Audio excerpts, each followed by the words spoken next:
పరిరక్షణ పట్ల విద్యార్థి దశలోనే అవగాహన కల్పించవలసిన అవసరం ఉందని ప్రభుత్వ సలహాదారు కొమరి అంకారావు అభిప్రాయపడ్డారు. ఓజోన్ పొర దెబ్బతినటం వలన పెను ప్రమాదం పొంచి ఉందని ఆయన ఆందోళన వ్యక్తం చేశారు.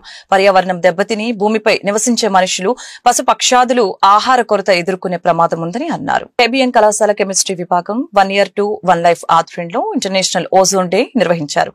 ఈ సందర్భంగా కళాశాల సెమినార్ హాల్లో ఏర్పాటు చేసిన సభలో ప్రభుత్వ సలహాదారు కొమెర అంకారావు ముఖ్య అతిథిగా పాల్గొన్నారు. ఈ సందర్భంగా ఆయన మాట్లాడుతూ ఓజోన్ పొర దెబ్బతినకుండా పరిరక్షించుకోవాల్సిన ఆవశ్యకతను విద్యార్థులకు విశదీకరించవలసిన అవసరం ఉందని చెప్పారు. ఓజోన్ పొర దెబ్బతింటే పెను ప్రమాదాలు జరిగే ఆస్కారం ఉందని తెలిపారు. భూమిపై నివసించే సమస్త జీవరాశులు ఆహార కొరత ఎదుర్కొంటారని, చిన్నపాటి పక్షుల ఆహార కొరతతో అంతరించిపోయే ప్రమాదం ఉందని చెప్పారు. మొక్కలు లేక వాతావరణ కాలుష్యం, వాయు కాలుష్యం విపరీతంగా పెరుగుతుందని, రసాయనాలు వెలువడి అనారోగ్య సమస్యలు తలెత్తుతాయని ఆందోళన వ్యక్తం చేశారు. ఇలాంటి ప్రమాదం తలెత్తకుండా ఓజోన్ పొరను పరిరక్షించుకునేందుకు విద్యార్థులకు అవగాహన కల్పిస్తున్నామని తెలిపారు. కళాశాల ప్రిన్సిపల్ డాక్టర్ జి కృష్ణవేణి మాట్లాడుతూ ప్రత్యేక తమ కళాశాలలో ఓజోన్ పొర పరిరక్షణ కోసం ఓజోన్ డే నిర్వహిస్తున్నామని తెలియజేశారు.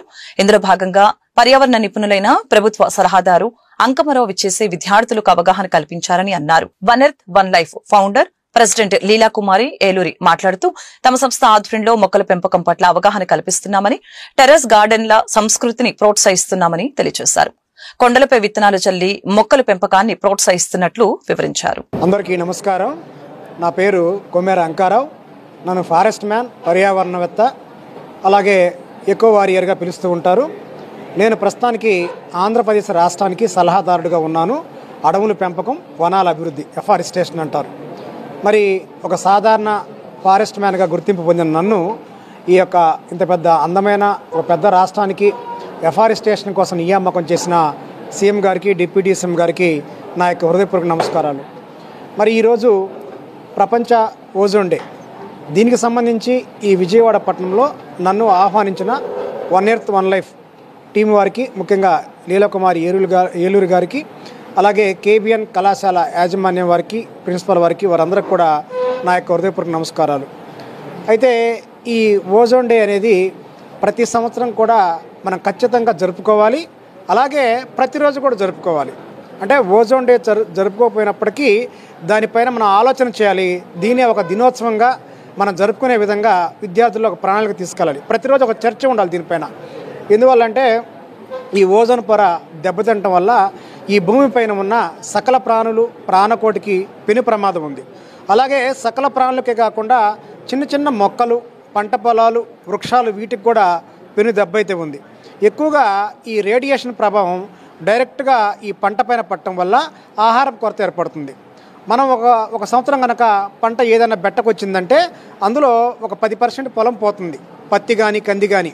అలాగే ఈ డైరెక్ట్గా ఈ ప్రభావం పడటం వల్ల 100కి 100% పంట దెబ్బతినే అవకాశం ఉంది. దీనివల్ల ఆహార కొరత అనేది వస్తుంది. అలాగే ఈ ఏమైతే ప్రాణులు ఉన్నాయో, చిన్న చిన్న ప్రాణులు, గిజ్జిగాడి పిచ్చుకలు కానీ, గువ్వలు కానీ, గోరింకలు కానీ, ఈ మానవాళిపైన పడే ప్రభావం కన్నా కూడా ఈ ప్రాణులపైన పడే ప్రభావమే చాలా ఎక్కువ. దీనివల్ల పక్షులు లేకపోతే పర్యావరణం పూర్తిగా దెబ్బతింటుంది. అలాగే కొత్త వృక్షాలు అనేవి మొలవు. కాబట్టి మనం దీన్ని ప్రతిరోజు కూడా దీని గురించి ఒక చర్చ అయితే మనం ప్రారంభిస్తూ దీన్ని కాపాడుకునే ప్రయత్నం చేయాలి. మరి ఎందువల్ల ఇది దెబ్బతింటుంది అంటే వాతావరణంలో వాయు కాలుష్యం పెరిగినప్పుడు, అలాగే పర్యావరణాన్ని మనం దెబ్బతీసినప్పుడు ఇలాంటి పరిస్థితులు ఏర్పడతాయి. అంటే మితిగా వాడుతున్న ప్లాస్టిక్ కానివ్వండి, ఈ ప్లాస్టిక్ వల్ల విష రసాయనాలు విడుదలైపోయి పక్షులకి, మొక్కలకి ప్లాస్టికోసిస్ అనే వ్యాధి కూడా వస్తుంది. అలాగే ఈ యొక్క మనం doctor G Krishnaveni, principal KBN college.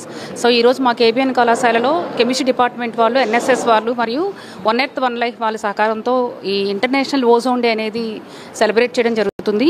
ప్రతి సంవత్సరం కూడా ఈ ప్రోగ్రామ్ని మా కాలేజీలో జరుపుతూ ఉంటారండి. సో ఎందుకంటే విద్యార్థుల్లోని ముందుగా ఈ ఓజోన్ డిప్రెషన్ వలన మన పర్యావరణం అనేది ఎలా దెబ్బతింటుంది, ఈ ఓజోన్ డిప్రెషన్కి కారణం ఏంటి, సో ఈ యూవీ రేస్ అనేవి ఎలా మనకి ఎర్త్ మీదకి వచ్చి ప్రాణహాని చేస్తున్నాయి, సో వీటన్నిటి గురించి స్టూడెంట్స్లో ఒక అవేర్నెస్ క్రియేట్ చేయడం కోసం ప్రతి సంవత్సరం ఈ ప్రోగ్రామ్ కండక్ట్ చేస్తూ ఉంటాము. సో అందులో భాగంగానే ఈరోజు కూడా ఈ కెమిస్ట్రీ డిపార్ట్మెంట్ వాళ్ళు మరియు ఎన్ఎస్ఎస్ వారి ఆధ్వర్యంలో ఈ ప్రోగ్రామ్ కండక్ట్ చేయడం జరిగిందండి ఈరోజు. సో ఈ ప్రోగ్రామ్కి ఏపీ స్టేట్ గవర్నమెంట్ సలహాదారులు శ్రీ కొమెరి అంకారావు గారు రావడం జరిగింది. సార్ వచ్చి చాలా ఇన్పుట్స్ స్టూడెంట్స్కి ఇచ్చారండి. సో మొక్కల యొక్క ప్రాముఖ్యత, అవి పెంచడం వలన పర్యావరణాన్ని ఎలా సరిదిద్దుకోవచ్చు, సో ఇలాంటి అంశాల మీద మంచిగా అవగాహన పిల్లలందరికీ ఇచ్చారు. ఎందుకంటే ప్రతి విద్యార్థికి అవగాహన ఇవ్వాల్సిన అవసరం ఉంది. ఒక విద్యార్థిని అవగాహన ఈ ఎన్విరాన్మెంటల్ ప్రొటెక్షన్ మీద అవగాహన కలగజేస్తే ఆ కుటుంబం అంతా కూడా ఒక అవేర్నెస్ అనేది ఇవ్వడం జరుగుతుందండి ఇండైరెక్ట్గా. సో ఆ ఉద్దేశంతో మేము విద్యార్థులకి ముఖ్యంగా ఈ కెమిస్ట్రీ వాళ్ళకి ఎందుకు ఇస్తున్నాం ఈ అవగాహన అంటే, స్టూడెంట్స్ ఫ్యూచర్ కెమిస్ట్స్ వీలేనండి. ఎందుకంటే ముఖ్యంగా ఓజోన్ డిప్లేషన్కి కారణమైన ఈ క్లోరోఫ్లోరో కార్బన్స్ కానీ ఈ కెమికల్స్ వలన ఎక్కువగా ఓజోన్ డిప్లేషన్ జరుగుతుంది. సో దీనికి కావాల్సిన ఆల్టర్నేట్ కెమికల్స్ ఏంటి, ఈ ఓజోన్ డిప్లేషన్ జరగకుండా ఉండడానికి ఫ్యూచర్లో చేయాల్సిన పద్ధతులు ఏంటి, ఇవన్నీ కూడా ఈ కెమిస్ట్రీ పిల్లలే ఫ్యూచర్లో ఒక మంచి శాస్త్రవేత్తలుగా తయారయ్యి ఈ కెమికల్స్ని, ఆల్టర్నేట్ కెమికల్స్ని రూపొందించడం అనేది జరగాలి. సో అందుకనే వాళ్ళకి స్ఫూర్తిదాయకంగా ఉంటుంది అనే ఉద్దేశంతో ముఖ్యంగా ఈ ప్రోగ్రామ్ మేము ఇక్కడ కండక్ట్ చేస్తున్నామండి.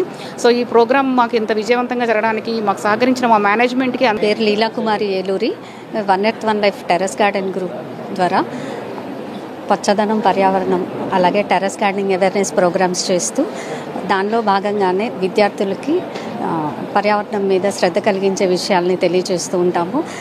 కెమికల్ ఫ్రీ ఫుడ్ అంటే ఆర్గానిక్గా మన కూరగాయలు మన మిద్దె తోటలపై పండించుకోవాలి అనే కాన్సెప్ట్తో మేము విజయవాడ నగరాన్ని గ్రీన్ సిటీగా తయారు చేయాలి అనే ఉద్దేశంతో మేము అనేక కార్యక్రమాలు చేస్తూ ఉన్నాము. అలాగే నల్లమల అడవుల్లో సీడ్ బాల్ యాక్టివిటీ చేపట్టాము. రీసెంట్గా గుణదల కొండ పైన కూడా మేము సీడ్ బాల్ యాక్టివిటీ చేశాము. ఇప్పుడు ఈరోజు ఇక్కడ ఈ అవేర్నెస్ ప్రోగ్రామ్తో పాటు మేము ఇక్కడ ఒక సీడ్ బాల్ యాక్టివిటీ కూడా చేయిస్తున్నాము. అవన్నీ రెడీ అయిన తర్వాత ఫ్యూచర్లో విజయవాడ చుట్టూ ఉన్న పరిసర ప్రాంత కొండల మీద మేము వాటిని చల్లించాలి, అంటే మనతో పాటు పర్యావరణంలో ఒక భాగమైన కోతులు, కొండముచ్చులు ఇలాంటి వాటికి కూడా మనం ఆహారం కల్పించాలి అనే ఉద్దేశంతో మేము ఈ సీడ్ బాల్ యాక్టివిటీని చేపట్టాము. ఈరోజు ఈ కార్యక్రమానికి హాజరైన అంకారావు గారు పలు విషయాలు తెలియచేసి పిల్లలకి మంచి జ్ఞానాన్ని పంచారు. అంటే ప్రకృతిలో మనతో పాటు చెట్లు, కోతులు, కొండముచ్చులు, గువ్వలు, గూళ్ళు ఇవన్నీ కూడా ఒక